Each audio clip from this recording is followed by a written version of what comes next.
ಹಿಟ್ಲರ್‌ನಿಂದ ಪ್ರಾರಂಭವಾದ ಎರಡನೇ ಮಹಾಯುದ್ಧ ಎಷ್ಟು ರಣಭೀಕರವಾಗಿತ್ತೋ ಅಷ್ಟೇ ರಣರೋಚಕವಾಗಿ ಕೂಡ ಇತ್ತು. ಇದು ಹಲವಾರು ಕೌತುಕಗಳಿಗೆ ಮತ್ತು ಆಶ್ಚರ್ಯಗಳಿಗೆ ಎಡೆಮಾಡಿಕೊಡ್ತು. ಇದರಲ್ಲಿ ಒಂದು the dog from no man's land ಅನ್ನೋ ಪುಸ್ತಕದಲ್ಲಿ ಉಲ್ಲೇಖ ಆಗಿರುವಂಥ ಒಂದು ಜರ್ಮನ್ ಶೆಫರ್ಡ್ ನಾಯಿಯ ಒಂದು ನೈಜ ಕಥೆ.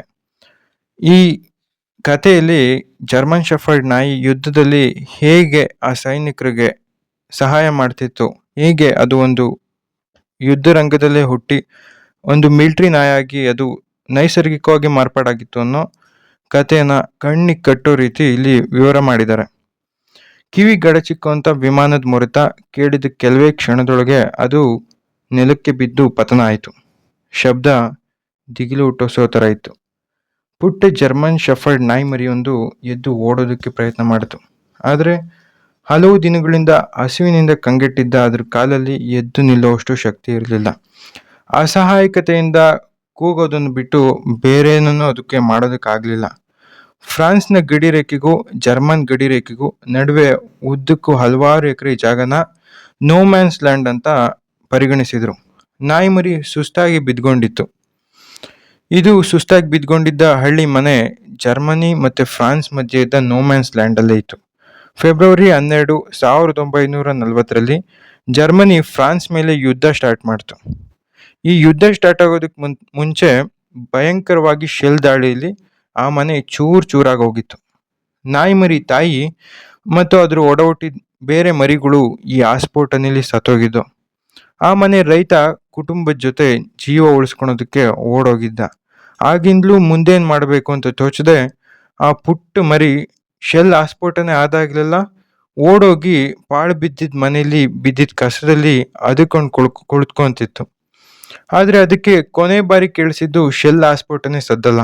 ಅದೊಂದು ತೀರಾ ನೆಲಕ್ಕೆ ಕೆಳಮಟ್ಟದಲ್ಲಿ ಹಾರುತ್ತಿದ್ದ ವಿಮಾನ ಶೆಲ್ ದಾಳಿಯಿಂದ ಪತನ ಆಗಿದ್ದಿದ್ದು. ವಿಮಾನ ವೇಗವಾಗಿ ಬಂದು ಆ ಮನೆ ಪಕ್ಕನೆ ನೆಲಕ್ಕೆ ಅಪ್ಪಳಿಸಿತು. ಅದರೊಳಗಿದ್ದ ಇಬ್ಬರು ಪೈಲಟ್ಗಳು ಅದೃಷ್ಟವಶಾತ್ ಸಾಯದೆ ನೆಲಕ್ಕೆ ಅಪ್ಪಳಿಸಿ ವಿಮಾನದಿಂದ ಹೊರಕ್ಕೆ ಹಾರ್ಕೊಂಡಿದ್ರು. ಇಬ್ರು ಗಡಿಬಿಡಿಲಿ ಜರ್ಮನ್ ಬಾಂಬ್ ದಾಳಿ ಶೆಲ್ ದಾಳಿಯಿಂದ ತಪ್ಪಿಸ್ಕೊಂಡು ತಮ್ಮ ಆಸ್ಫೋಟನೆ ಆಗ್ತಿದ್ದ ವಿಮಾನದಿಂದನೂ ತಪ್ಪಿಸ್ಕೊಂಡು ಒಂದೇ ಒಂದು ಆಶ್ರಯವಾದ ಆ ಮುರುಕ್ಲು ಮನೆ ಒಳಗಡೆ ಅದಕ್ಕೊಂಡು ಕುಳಿತುಕೊಂಡಿದ್ರು. ವಿಮಾನದ ಪೈಲಟ್ ಪೀರೆ ದುವಂಗೆ ಭುಜಕ್ಕೆ ಗುಂಡಿನ ಏಟು ಬಿದ್ದಿತ್ತು. ಅವನ ಸಹ ಪೈಲಟ್ ಜಾನ್ ಬೋಜ್ಡೆಕ್ ಕೈಯಲ್ಲಿ ರಿವಾಲ್ವರ್ ಹಿಡ್ಕೊಂಡು ಆ ಮನೆಯೊಳಗೆ ಯಾರಾದರೂ ಶತ್ರುಗಳಿದಾರ ಅಂತ ಹುಡ್ಕೋದಕ್ಕೆ ಶುರು ಮಾಡ್ದ. ಕೈಯಲ್ಲಿ ರಿವಾಲ್ವರ್ ಹಿಡ್ಕೊಂಡು ರೆಡಿಯಾಗಿ ಚಾವಣಿ ಇಲ್ದಿರೋ ಮನೆಯೊಳಗೆ ನಿಧಾನವಾಗಿ ಜಾನ್ ಕಾಲಿಕ್ತ. ಆ ಮನೆಯೊಳಗೆ ಹೋಗ್ತಿದ್ದಂಗೆ ಅವನು ಅಡುಗೆ ಮನೆ ಕಡೆ ಹೋದ. ಅಲ್ಲಿ ಯಾರೋ ಉಸಿರಾಡ್ತಿರೋ ಸದ್ದು ಜಾನ್ಗೆ ಕೇಳಿಸ್ತು. ಅವನು ತಕ್ಷಣ ಭಯಭೀಕರತೆಯಿಂದ ಹ್ಯಾಂಡ್ಸ್ ಅಪ್ ಅಂತ ಕೂಗ್ದ. ಆ ಮುರಿದೋಗಿದ್ದಿದ್ದ ಮನೆ, ಚಾವಣಿ ರಾಶಿ ಇದನ್ನೆಲ್ಲ ನೋಡಿ ಅವನು ಇಲ್ಲಿ ಯಾರೋ ಶತ್ರುಗಳು ನಮ್ಮನ್ನು ಸಾಯಿಸೋದಕ್ಕೆ ಅಡುಗೆ ಕುಳಿತಿರ್ಬೋದು ಅಂತ ಯೋಚಿಸ್ದ. ಆದರೆ ಅವನು ಹ್ಯಾಂಡ್ಸಪ್ ಅಂತ 2-3 ಸಲ ಕೂಗಿದ್ರು ಯಾರೂ ಈಚೆ ಬರಲಿಲ್ಲ. ಜಾನ್ಗೆ ಆಶ್ಚರ್ಯ ಆಯಿತು. ನಿಧಾನಕ್ಕೆ ಒಂದೊಂದೇ ಹೆಜ್ಜೆ ಮುಂದಿಕ್ತಾ ಬಾಗ್ಲ ಹತ್ರ ಹೋಗಿ ಅವನು ಕಸದ ರಾಶಿ ಒಳಗೆ ನೋಡ್ದ. ಅಲ್ಲಿ ನೋಡಿದ್ದು ನೋಟದಿಂದ ಅವನು ಗೊಳ್ಳಂತ ನಕ್ದ. ನಾನೆಂಥ ಮೂರ್ಖ ಅಂತ ಜೋರಾಗಿ ಉದ್ಗಾರ ಮಾಡ್ದ. ಅಲ್ಲಿ ಪುಟ್ಟದೊಂದು ಜರ್ಮನ್ ಶೆಫರ್ಡ್ ನಾಯಿ ಮರಿ ನೋಡ್ತಾ, ನಾನೊಬ್ಬ ಜರ್ಮನ್ನ ಸೆರೆ ಹಿಡ್ದಿದ್ದೇನೆ, ಬಂದು ನೋಡು ಅಂತ ಭುಜದ ಗಾಯ ಒತ್ತಿ ನೋವನ್ನು ಅನುಭವಿಸ್ತಿದ್ದ ತನ್ನ ಸಹ ಪೈಲಟ್ನ ಕರೆದ. ಆ ಮರಿಯತ್ತ ಚಿಟಿಕೆ ಹೊಡೆದು ಕರೆದ. ಅದ್ರ ತಲೆ ಸರೋದಕ್ಕೆ ಕೈನ ಮುಂದೆ ಚಾಚಿದ.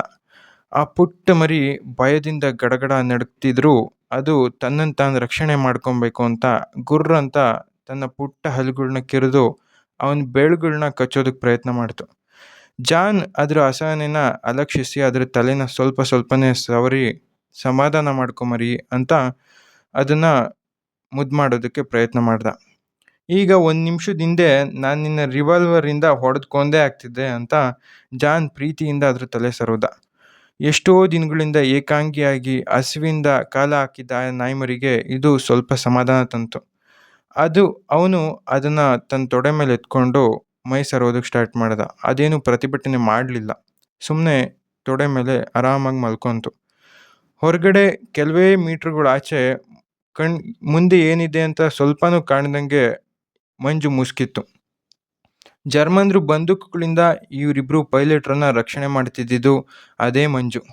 ಆದರೆ ಅದು ಯಾವ ನಿಮಿಷ ಬೇಕಾದರೂ ಕರಗಿ ಹೋಗ್ಬೋದಾಗಿತ್ತು. ಆದ್ದರಿಂದ ಕತ್ಲೆ ಆಗೋವರೆಗೂ ಇಲ್ಲೇ ಅವಿತು ಕುಳಿತುಕೊಂಡಿದ್ದು, ಆಮೇಲೆ ಫ್ರಾನ್ಸ್ ಕಡೆ ಹೋಗೋಣ ಅಂತ ಇಬ್ಬರು ಪೈಲಟ್ಗಳು ನಿರ್ಧಾರ ಮಾಡಿದ್ರು. ಆದರೆ ಅವರು ಆ ಮುರುಕಲು ಮನೆಯೊಳಗೆ ಪೂರ್ತಿ ಕತ್ಲೆ ಆಗೋವರೆಗೂ ಕಾಯ್ತಾ ಕುಂತ್ಕೊಬೇಕಾಗಿತ್ತು.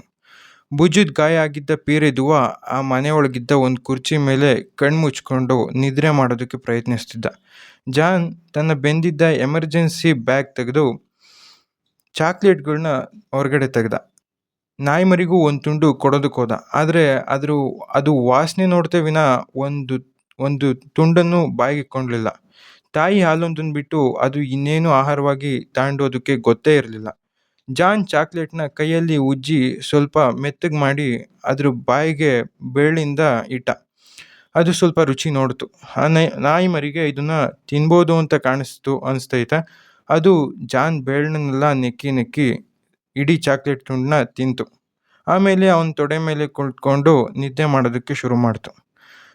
ಜಾನ್ ತನ್ನ ಎಮರ್ಜೆನ್ಸಿ ಚೀಲದಲ್ಲಿದ್ದ ನಕಾಶೆ ಮತ್ತು ದಿಕ್ಸೂಚಿಗಳನ್ನ ತೆಗೆದು ಫ್ರೆಂಚ್ ಗಡಿ ಇನ್ನೆಷ್ಟು ದೂರದಲ್ಲಿದೆ, ಫ್ರಾನ್ಸ್ ಗಡಿಗೆ ನಾವು ಯಾವ ದಿಕ್ಕಲ್ಲಿ ಹೋಗಬೇಕು ಅಂತ ಯೋಚನೆ ಮಾಡೋದಕ್ಕೆ ಸ್ಟಾರ್ಟ್ ಮಾಡ್ದ.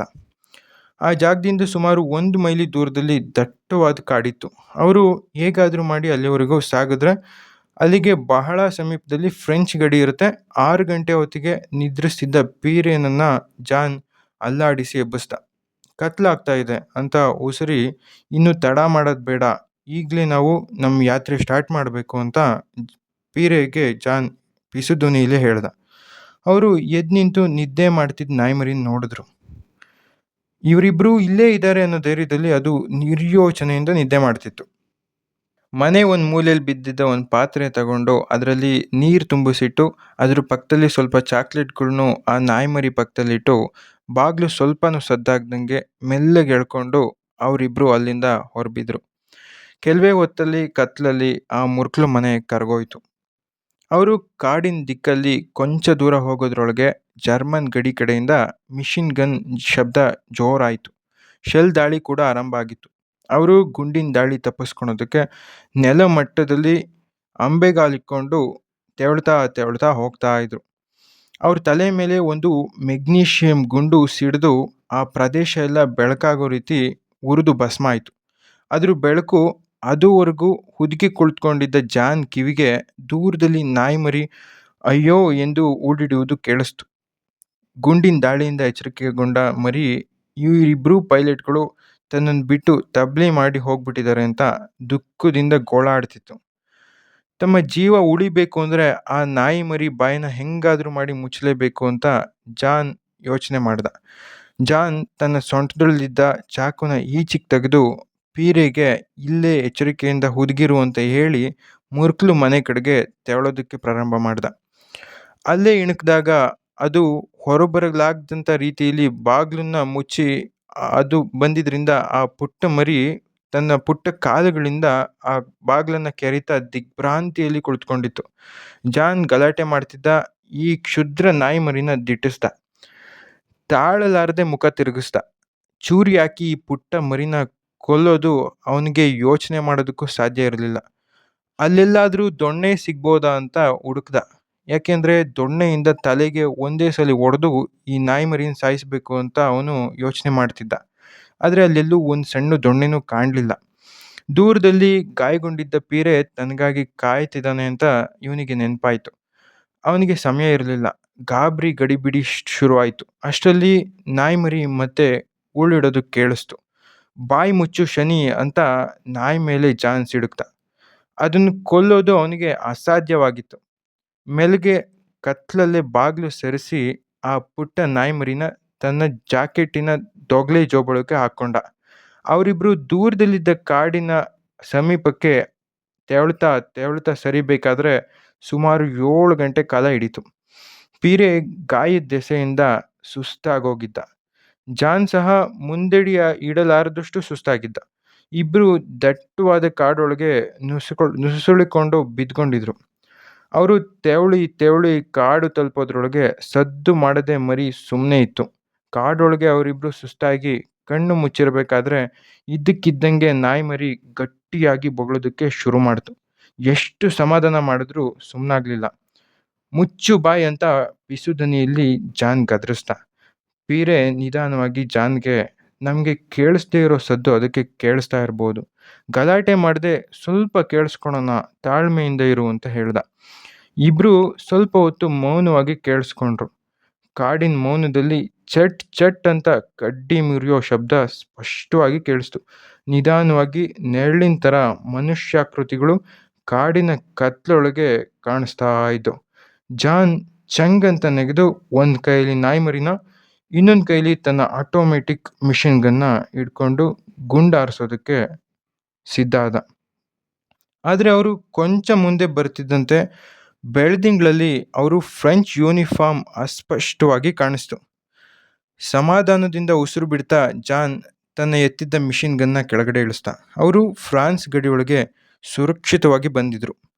ಮಿಲಿಟರಿ ಕೋಟಿನ 2 ಪಕ್ಕಗಳನ್ನ ರೈಫಲ್ಗೆ ಕಟ್ಟಿ ಸ್ಟ್ರೆಚ್ ಮಾದರಿ ಮಾಡಿಕೊಂಡು ಆ ಜೋಳಿಗೆಯಲ್ಲಿ ಪೀರೆ ದುವಾನ್ನ ಮಲಗಿಸ್ಕೊಂಡು ಸೈನಿಕರು ಕ್ಯಾಂಪಿನವರೆಗೂ ಹೊತ್ಕೊಂಡೋದ್ರು. ಮಾರನೇ ದಿನ ಪೀರೆನ ಆಸ್ಪತ್ರೆಗೆ ಸೇರಿಸಲಾಯಿತು. ಜಾನ್ ನಾಯಿ ಮರಿ ಎತ್ಕೊಂಡು ಅವನು ವಾಯುಸೇನಾ ನೆಲೆ ಸೆಂಟ್ ಡಿಜೇರ್ಗೆ ಬಂದಿದ್ದ.